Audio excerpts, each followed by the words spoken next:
Talia's POV. May sasakyan na sumundo sa akin para nga pumunta sa kumpanya ni Vladimir. Magpaalam daw ako sa kanya ng harapan at harapan ko din daw makukuha ang sagot niya. Medyo nainis ako, pero tapos na bang pagkikita nila ni Ate Rebecca? Nagbihis ako ng pambuntis na damit, yung maganda para nga talbog si Ate Rebecca at mawala ang puwing sa mga mata ni Vladimir. Ngunit na makapagbihis na ako at maganda talaga sa akin, pumasok naman si Dr. Gwen. Sa tingin mo, papayagan kanya ni Vladimir na sumama kay Dr. Simon? Masyado kang maganda, kahit napakasimple lang ng damit na ito. Sus, kahit atabasahan pa bes ang isuot mo, magmumukha ka pa rin prinsesa. Mag-sweater ka na lang at magmukhang manang. Tsak papayagan kanya ni Vladimir. Saka malamig ang panahon ngayon. Sa bagay, yung panahon nga ang inaalala ko. Kaya nagbihis ulit ako at okay nang kay Dr. Gwen, bumaba na nga kami. Hindi ko na nakasama si Gwen papunta sa kumpanya kasi nga kailangan na siya sa klinik nito. Pagdating ko sa kumpanya, kaagad akong sinalubong ni Secretary Philip na matagal din kami hindi nakita. Napangiti ito sa akin, ngumiti din ako pabalik sa kanya. Sumakay kami sa executive elevator at ang hindi ko inaasahan na naghihintay sa akin sa loob ng opisina ni Vladimir ay si Kuya Simon. Agad ko itong nilapitan. Kuya, binugbog ka na naman ba niya? Umiling siya sa akin. Nakahinga ako. Pumayag ng gago. Hahayaan ka niyang sumama sa akin. Ang chopper niyang gagamitin natin para makapunta nga sa nais mong puntahan ka agad. Pumayag siya na may pagtataka sa mukha niya. Napatungo si Kuya Simon. Wala sa paligid si Vladimir at sa sinabi ni Kuya Simon para nadismaya nga ako. Talagang walang pakialam na sa akin si Vladimir. Nalungkot ako pero hindi ko maaaring ipakita ito kay Kuya Simon. Sa may rooftop ng gusali naghihintay nga doon ng chopper. Saan mo gustong pumunta? Sa probinsya, Kuya Simon, at alam ko na meron ngang rest house doon si Vladimir. Vladimir's POV. Halata akong pangangayayat ng katawan ni Talia. Ako atang may kasalanan noon, kaya lihim kong kinausap ang isang doktor kung anong maganda sa asawa ko na nasa ilalim ng tinatago niyang depression at stress dahil nga sa mga kalungkutan na bunga ng sitwasyon namin ni Rebecca. Hindi ko rin maiwasan na magpakawala ng matatalim na salita sa presensya niya. Hindi nga maganda mas sa Vladimir kung palaging ililihim lang ni Madam Dorate ang nararamdaman niyang frustration at stress. Hindi ito maganda sa kalusugan niya. Mas makakabuti siguro na bigyan niyo siya ng saglit na kalayaan para sa ikakabuti niya. Normal lang na dapat makalabas ang lahat ng hinanakit niya. Kung isa kayo lahat ng sa dahilan, bigyan niyo siya ng space. Hayaan niyo na makasama ang kanyang mga kaibigan, pamilya o yung mga malalapit sa kanya. At sakto lang dahil nag-initiate na nga si Talia na hanapin ang kaligayahan at kalayaan niya sa kinikimkim nitong depression. Hindi nga ako nagalintanan sumang-ayon at bigyan ng tiwala si Simon para sa kaligtasan ng asawa ko. Hindi nga maganda talagang dulot ng ginagawa mo sa dalawa kong kapatid, lalo na kay Talia, Vladimir. May galit sa mga mata ni Simon, ngunit ngumisi lamang ako. Sasabihin ko ito sa iyo, Simon. Yang dalawa mong kapatid, may isa dyan na sumasaw-saw lang. Kaya huwag mo sabihin sa akin na dalawa mong kapatid ang napaglalaruan. Saka hindi ako nakikipaglaro. Si Talia ba? Si Talia bang nakikisawsaw sa relasyon niyo ni Rebecca? Hindi ko na siya sinagot. Buwisit lang at ang tanga niya. Para maayos at madaling makauwi si Talia dito, gagamitin yung chopper.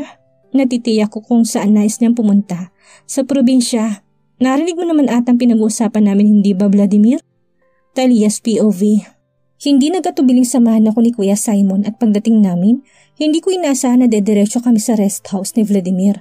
Sinalubong ako ni Manong Carling at binating nga ako nito sa ilang buwan na nagdaan ay kinasal kami ni Vladimir. Tama lang naman na nandito kami ni Kuya Simon kasi mismo sa dalampasigan na yon, nakikita ko ang nakaraan. Nakaraan ay pinangako ni Vladimir na alagaan niya ako at puprotektahan. Napabuntong hininga ako. Hindi porke babae, hindi ka na marunong protektahan ang ating sarili. Mali, kaya natin yan gawin kasama mga taong talagang nagmamahal sa atin.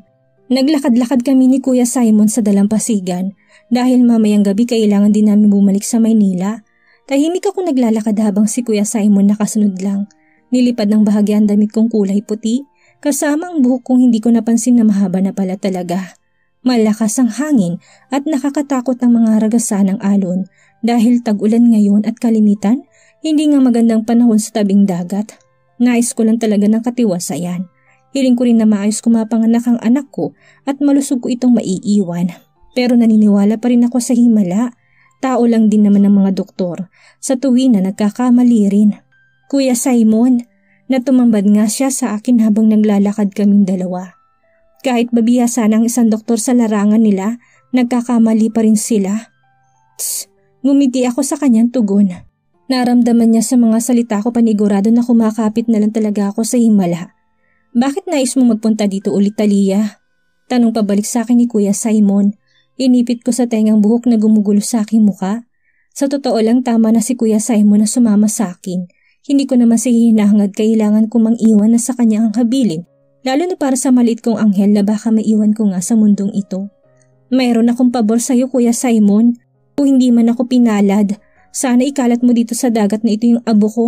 Sabay harap ko kay Kuya Simon at ngumiti ako sa kanya. Kaagad namang bumaka sa mukha niyang hindi nito inaasahan na sasabihin ko. Talia Maria, anong kalokohan ang pinagsasabi mo? Habang may tsansa pa, ipa-abort mo ng baby. O sabihin mo na kay Vladimir ang tungkol sa sitwasyon mo. Nalabis nga siya nag-aalala ng gusto sa akin. May ngiti sa labi na napailing ako. Seryoso ako, Kuya Simon. Alam kong ikaw lang ang makakagawa noon para sa akin. Please, at dahil inilayo ni Kuya Simon ang paningin sa akin, bumaling ulit ako sa karagatan saka ko nakita ang bato kung saan nga binitawan ni Vladimir ang kanyang pangako. Kuya Simon, bago pa man ako ikasal kay Vladimir, ibinalik mo ako dito dahil nga may nais akong balikan. Tungkol sa binatilyong nakilala mo dito? Tumpak, Kuya Simon. At alam mo ba kung sinong binatilyong yun?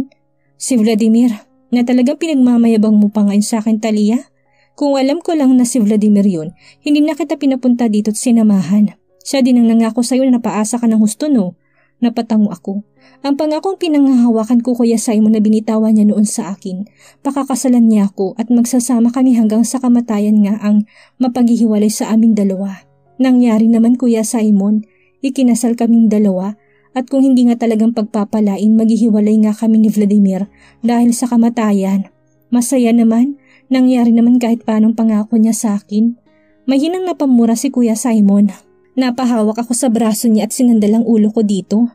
Ang harsh mo naman, Kuya Simon. Hindi mo malang sabihin na magaling at nangyari ang pinapangarap mo. Talia, wag kang tanga. Hindi ka naman tanga, hindi ba?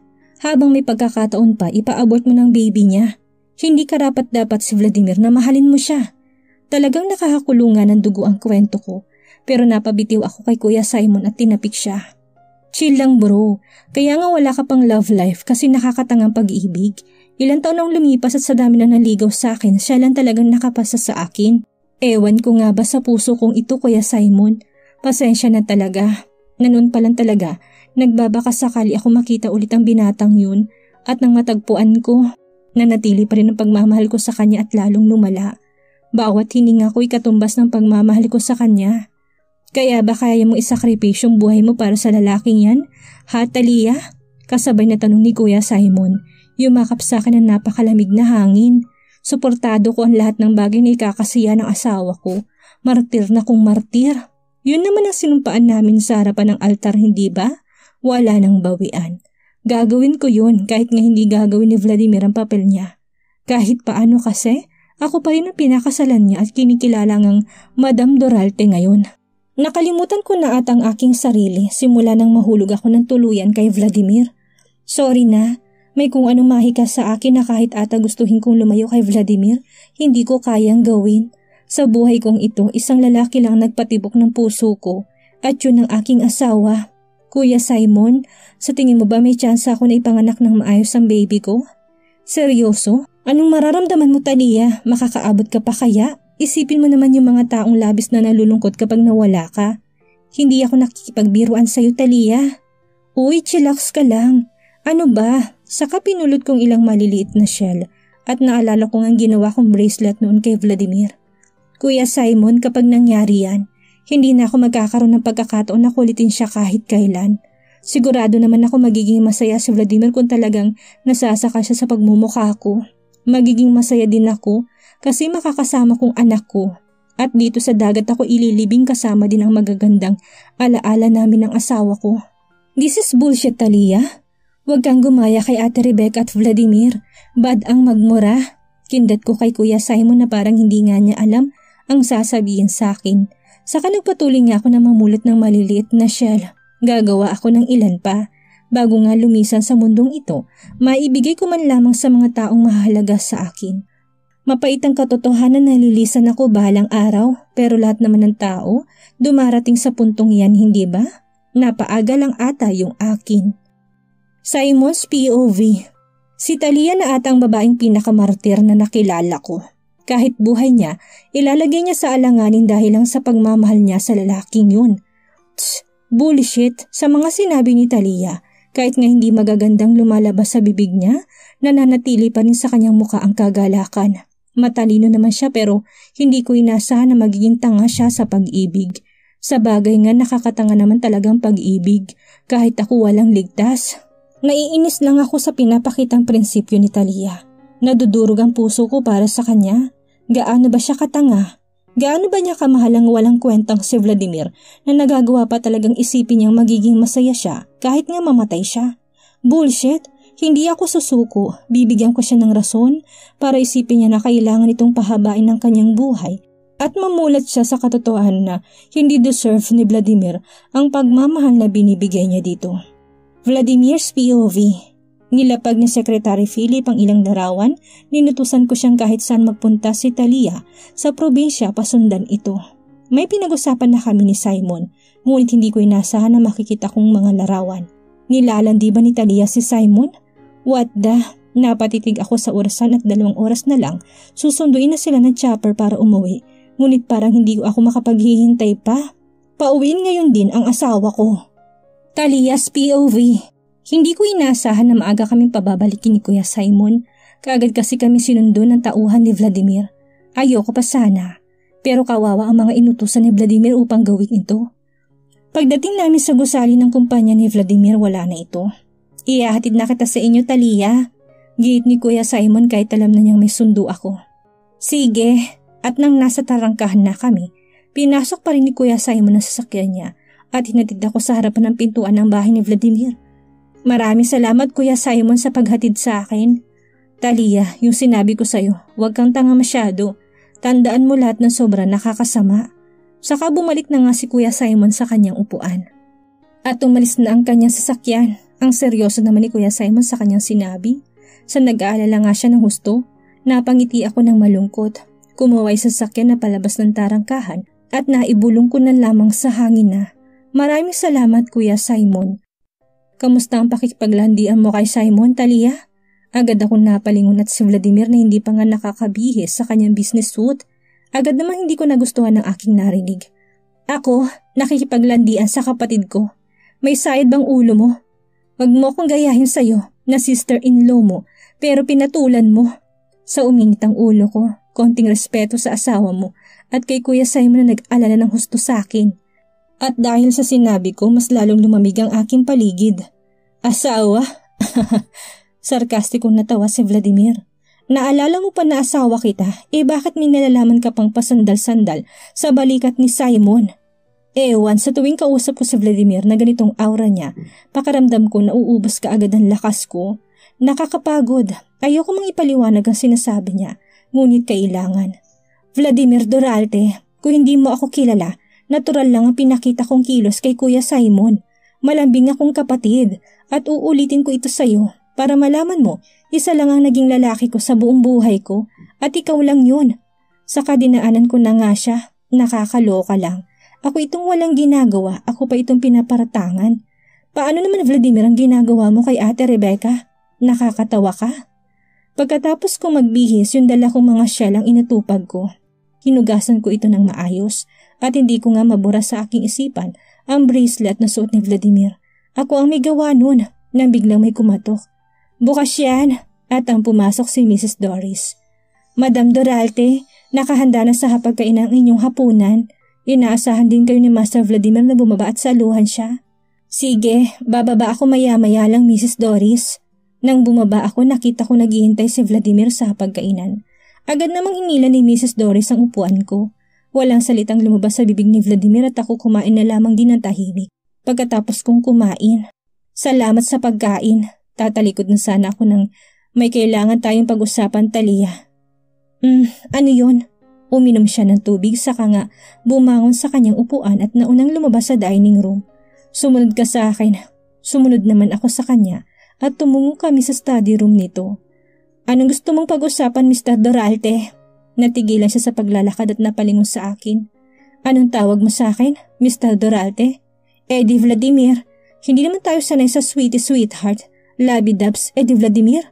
Tss! Naupo siya sa kanyang upuan saka may inilabas na envelope sa kanyang drawer. Nilapag sa harapan ko. Lumalaki ng tiyan ni Rebecca. Nais ko siyang pakasalan, Talia. Sa narinig kong yun, ewan. May kung anong nabasag sa puso ko na dati ng basag na basag. Alam kong darating ang araw na ito. Pero hindi ko inaasahan na ganito kabilis. At ang impact sa akin talagang napakasakit. Napangisi ako sa kanya. Hindi ko tinago ang inis na nararamdaman ko. Paano naman ako, Vladimir? Isang tanong na ewan ko kung bakit lumabas sa aking bibig.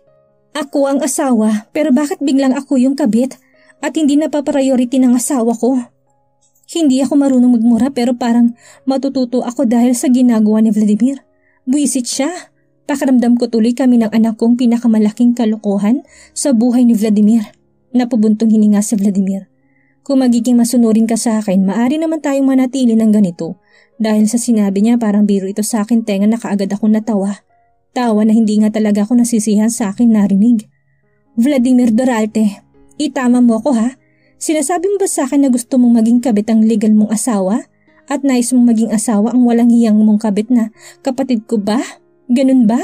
Nagpapatawa ka ba? Na parang ikinainis ni Vladimir ang sinabi ko. Tumpak naman ako diba sa nais niyang gawin? Napakagat ako sa aking labi dahil sa inis kong nararamdaman. Galit na sumisibol dahil kay Ate Rebecca. Ikinuyom ko ang aking kamay at sobra nga ang pagtitimpi ko. Pero ang aking bibig hindi kinaya. Vladimir Duralde, kahit napatay na ako, hindi ako papayag na makuha ng walang riyang Rebecca na yan ang gusto niyang mangyari. Saka nga tumalikod ako sa kanya at nagmamadaling umakyat sa aking silid. Bakit mo to ginagawa sa akin, Vladimir Duralde? Ibang klase ka talaga. Lahat na ata ng sakit pinaranas mo na ata sa akin. Tumulo ang luha ko sa aking pisngi at mabuti na lang hindi ito nagpakita kay Vladimir. Kung hindi nagmamakaawa nga ako na wag niya akong hiwalayan. Nang mapapunas ako dahil tumunog ang phone ko at nang lapitan ko si Kuya Simon ng caller. Kamusta? Inaway ka na naman ba ni Vladimir? Hindi naman, pero garalgal nga ang boses ko. Narinig ko na pabuntong hininga si Kuya Simon. Tumawag sa akin ng staff na nagbabantay sa kinilala mong lolo noon. May malay na daw ito. Naikinapanlaki ng mga mata ko. Bukas, dahil gabi na't kailangan mo magpahinga, pupuntahan natin siya. At sigurado hindi ka papayagang makalabas ng iyong bahay ng asawa mo. Ang pait na nararamdaman ko, bigla na lang napalitan ng sigla sa binalita ng aking kapatid. Maraming salamat, Kuya Simon. Pero hindi ko na nga napigilan na mapahagulhol sa iyak. Bakit ganito ang buhay? Para lang mabalanse ang lahat, kailangan mo ring tikman ang pait at tamis ng buhay. Magkita tayo bukas, Talia. Sige, Kuya. Saka ibinyabanan nitong tawag. Pero hindi ko inaasahan ang ibaba kong aking phone. Si Vladimir nakasandal na sa may pintuan. Nakatitig sa akin at parang narinig niyang sinabi ko kay Kuya Simon. Ang titig niya, kailangan kong ipaliwanag ang mga narinig niya. Si Kuya Simon tumawag. May malay na daw yung matandang kumukup sa akin sa lansangan. Sana naman makilala niya ako bukas. Ngumisi si Vladimir. Aalis ka bukas? Kailangan. Na lalong naging demonyong ngiti ni Vladimir. Umiling siya at hindi ka aalis bukas at mananatili ka lang sa bahay na ito. Makakalabas ka lang dito kapag sumang-ayon ka sa nais kong mangyari. At bumalik nga kanina sa akin ang pinag-usapan namin. Ako nang ngumiti pabalik sa kanya, umiling. Kailangan kong puntahan bukas si Lolo. Yan kung makakalabas ka nga, Talia, dito bukas. Kapag nagpumilit ka, tingnan natin. Baka nga mahanap mo yung hinahanap mo. Saka tumalikod siya at tuluyan ang sinara ng pinto. Nagmadali akong hawakan ng doorknob. Ngunit huli na dahil nilak na niya ito sa labas. Buksan mo to, Vladimir! At ewan ko ba, ang saradong pinto dahil alam kong nakalak at nakakulong ako. Bigla na lang hindi ako makahinga at pinagpapawisan na ako ng husto. Ang phobia ko. Buksan mo to, Vladimir! Please! Huli kong mga salitang binitawan hanggang sa tuluyan na ngang nawalan ako ng malay. Vladimir's POV. Nakita kong reaksyon ni Talia. Sinubukan ko lang siya. Na kung sakali man ngang may gawin si Rebecca tungkol sa divorce paper, alam kong hindi nga ito pipirmahan ng asawa ko. Umakyat ako sa silid niya para sundan ito. Ngunit ang nadatnan ko, buong maghapon na sila ni Simon magkasama, pero magkatawagan na naman sila. Ang paliwanag ni Talia, ang pinag-usapan nilang tungkol sa kumukup sa kanya noong bata pa ito sa lansangan. Yung matandang walang pagkatao. Nasa tingin ko hindi yung sapat na lead para nga mahanap ni Talia ang kanyang tunay na pamilya. Kaya kung ginagawa lang ito ni Simon para magkita silang dalawa, hindi ako makakapayag. Maghintay ka Talia, ako mismo magdadala ng tunay mong pamilya sa iyong harapan. Saka nga tuluyan ko siyang ikinulong sa kanyang silid. Alam ko makikiusap siyang buksan ng silid, ngunit hindi yun nagtagal. Aalis na sana ako na marinig ko may nabasag sa loob. Kaya binuksan ko ito ulit at nakita nakahandusay si Talia. Pinagpapawisan ng malamig. Paulit-ulit kong tinawag ang kanyang pangalan. Hindi man lang siya nagising. Nagpatawag ako ng doktor at pagdating nito, tiningnan siya. Saka tinanong ako, mayroon po bang phobia ang asawa niya, Mr. Doralte? Phobia? Napatango ito. Nagdadalang taong asawa niya, Mr. Doralte. Ngunit ayon na nga sa iyong sinabi na biglang pinagpawisan siya ng malamig. Maaring meron siyang phobia. Ano bang nangyari bago siya nagkaganito? Hindi ako makasagot. Talaga bang nagdadalang tao si Talia? Seryoso kayo na nagdadalang tao ang asawa ko? Ang mukha ng doktor. Hindi siya makapaniwala na patango ito. Lumalaki na din ang tiyan niya. Hindi mo ba namamalayan? Talia's POV. Bigla lang napamulat ang aking mga mata at ang bumungad sa akin ang chandelier sa loob ng aking silid. Nang sinubukan kong galawin ang aking kamay, hindi ko magawa dahil may nakahawak dito. Si Vladimir, nakatulog. Ngunit nang gumalaw ako, kaagad din itong nagising at nagkatitigan kaming dalawa. Ako ang bumitaw at inalis ang paningin ko sa kanya. Hindi mo ako, Vladimir, mapapayag sa gusto mong mangyayaring divorce. Hindi. Napabuntong hininga ito. Meron ka palang phobia. Claustrophobia. Pinaimbestigahan ko kaninang medical records mo. Aware ako sa bagay na yon. Oo, pero hindi naman masyado yung malala.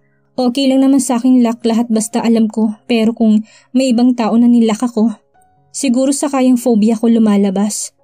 Sarkastikong ngiti sa kanya. Kaya wag mo na yung gagawin ulit, Vladimir Doralte. Hindi ako nagbibiro. Kung gusto mo akong patayin, edi patayin mo ko. Hindi ko nga mapigilan ang bunganga. So sobrang naiinis nga ako sa kanyang ginawa. At sinabi ng doktor na nagdadalang tao ka. Saka ako lumingon. Naniwala ka naman. Hindi ako buntis. Tanggi ko. Dahil nasa alala ko pang sinabi niya through text na ipapaabort niya ang baby ko.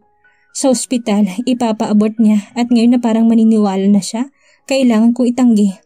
Hindi ako buntis. Pupunta na ditong ilang doktor para tingnan ka. Hindi ako magpapatingin sa kanila. Talia! Nakaagad kong ikinabangon sa aking higaan. Hindi ko hahayaan na hawakan ako nino man. Hindi kaya umalis ka na, Vladimir. Umalis ka na. Dahil nais kong tumakas kay Vladimir at baka may gawin pa siyang hindi maganda sa anak ko at gagawin ko lang ito para sa aking anak. Nagtangkang lumapit si Vladimir at kinalmot ko ang mga kamay niya. Saka ito itinulak. Dali-dali akong lumabas sa silid na hindi nililingon si Vladimir. Madam Doralte! Gulat na batis sa akin ni Mrs. Doris. Ngunit kaagad ko naman itong dinaanan. Dumiretso ako sa may parking area.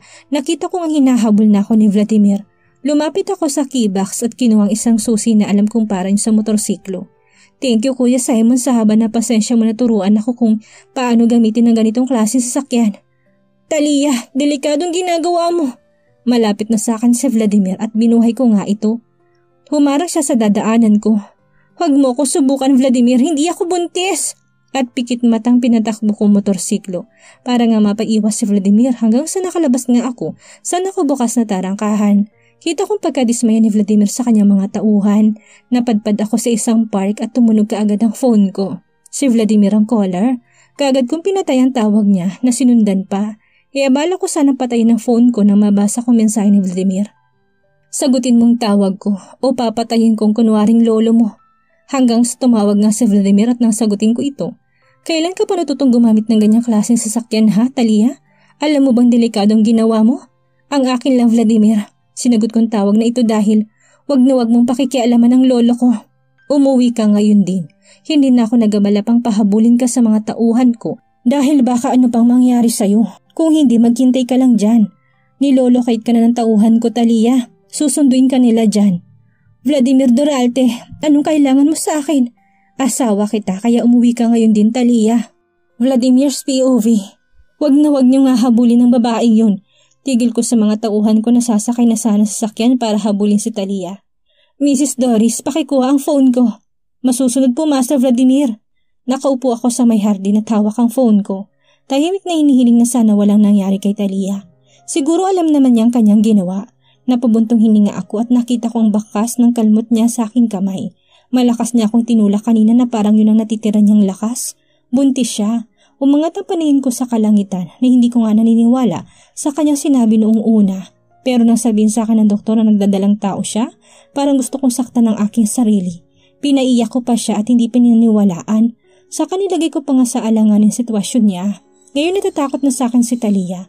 Tinatanggi niya na hindi siya buntis sa harapan ko. Napahilamos ako ng dalawa kong kamay sa aking muka. Bakit ko nagagawang saktan ng babaeng mahal ko naman talaga?